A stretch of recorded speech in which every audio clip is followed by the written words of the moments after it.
Pronti? 1, 2, 3. È buona la prima, quindi abbiamo davanti a tutti, si lancia Darling Staff, anzi rimane davanti Zico, ma Darling Staff in questo momento va a chiedere strada e riesce a ottenere, quando siamo a metà della prima curva, la prima posizione. Quindi al primo posto abbiamo Roberto Vecchione con Darling Staff, poi abbiamo Zico con Andrea Vitaliano e in terza posizione, se riconosco il numero, dovrebbe essere Andrea Farolfi con Feel Loved Bus, se non mi sbaglio ovviamente. Passano davanti alle tribune e in effetti è sbagliato, è First Love ML in terza posizione e quarto abbiamo invece Feel Love Bus che trova al suo fianco Colt Wine di Casei. 34 sono i primi 400 metri, un 14,7 iniziale di partenza e adesso Roberto Vecchioni ovviamente cercherà di fare pesare la risalita a Marco Stefani con Colt Wine di Casei, ma anche a Caroline Francis che ovviamente si è già messa nelle tracce ovviamente di colui che deve recuperare. Dietro di loro anche Dance With Me con Vincenzo Luongo. Arriviamo a quelli che sono i primi la parziale di 34 con Roberto Vecchione sempre davanti, detta un'andatura assolutamente interessante ma non proibitiva. Zico lo segue sempre con un piccolo margine di distacco e Colt Wine di Casei continua a rimanere parcheggiato di fianco a First Love con Alberto Garruto. E stiamo così passando di nuovo davanti alla retta delle tribune con un ultimo parziale trascorso di 33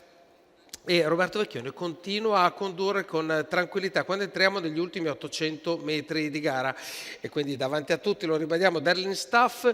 seguito da Zico, poi abbiamo First Love ML e a questo punto Colt Wine di Casei incomincia a provare ad avvicinarsi. Mancano 600 metri al palo, Roberto Vecchione ovviamente incomincia a dare fuoco ai motori e così incomincia l'andatura, incomincia ad alzarsi evidentemente. Colt Wine di Casei è ora al fianco di Zico e lo sta per superare. Zico ovviamente viene richiamato dal suo interprete Andrea Vitaliano per mantenere la seconda posizione. Colt Wine di Casei quando entriamo nell'ultima curva ci avvicina sempre di più a quello che è stato il leader fino adesso, Darling Staff, e incomincia a mettergli pressione, ma sta arrivando anche Caroline Francis che si butta in terza ruota, dietro di lei ci prova anche Vincenzo Longo con Dance With Me. Entriamo in retta d'arrivo, è una retta entusiasmante ma passa davanti a tutti Caroline Francis che supera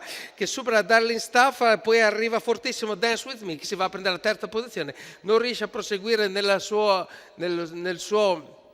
percorso decisivo invece il cavallo Colt Wine di Casei che arriva solamente quarto, ma andiamo a rivedere lo slow motion, quindi nettamente primo Roberto Ruvero con Caroline Francis che batte uno stanco Darling Staff che però lotta per la seconda posizione, che mantiene fino probabilmente sul palo, mentre invece al terzo posto abbiamo il numero 10 Dance With Me, poi il numero 12 di Colt Wine di Casei che precede Feel Love Bus che prende la quinta moneta. Quindi ordine di arrivo definitivo, numero 11 Caroline Francis vince con davanti al numero 4 Darling Staff, poi il numero 10 Dance With Me, poi abbiamo il 12 di Colt Wine di Casei che precede per il quinto posto Feel Love Bus. Ringraziamo tutto il pubblico di aver partecipato a questa riunione di corse e ci ritroviamo per quella di lunedì prossimo.